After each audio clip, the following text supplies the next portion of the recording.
Open the door, Aiden. I have some antibiotics to prescribe you.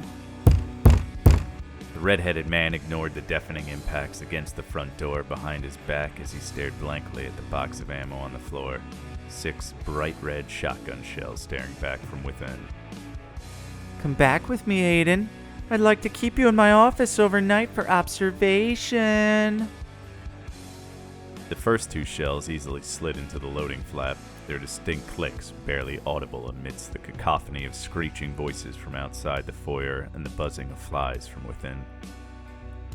You need to have your blood tested, Aiden. Don't be afraid. I'll be gentle.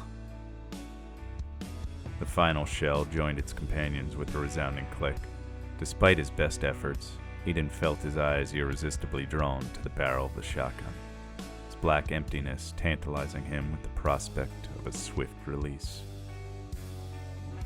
You're a bad boy for not listening to your parents, Aiden.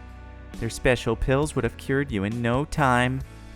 At that, the man found his gaze drifting towards the 2 putrid corpses in the corner of the foyer, their bloated remains now treasure troves for the cloud of flies and swarms of maggots surrounding them.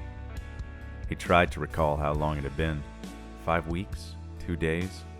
The only detail that remained seared in his memory was the grotesquely wide smiles each of them sported as they tried to dig into his jugular with their blood-stained mouths. 5 more minutes, Aiden. And when I'm done with your treatment, you're going to need a few stitches.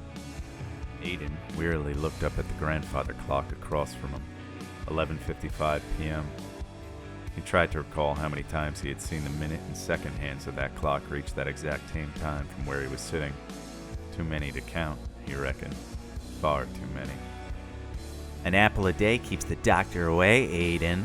But there are only so many apples, and there are oh so many of us.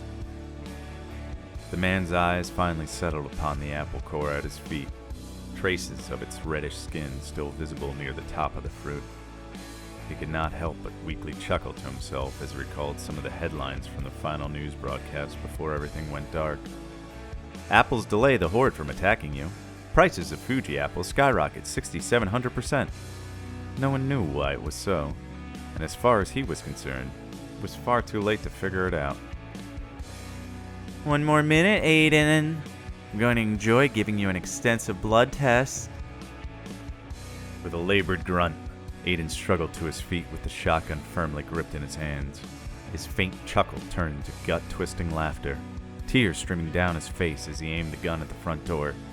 The red-headed man freely alternated between weeping and cackling as the second hand inched closer to 12, his white-knuckled grip refusing to loosen itself. The bongs of the clock rang throughout the foyer, and Aiden screeched at the top of his lungs as the front door caved in and hordes of blood-stained figures swarmed in.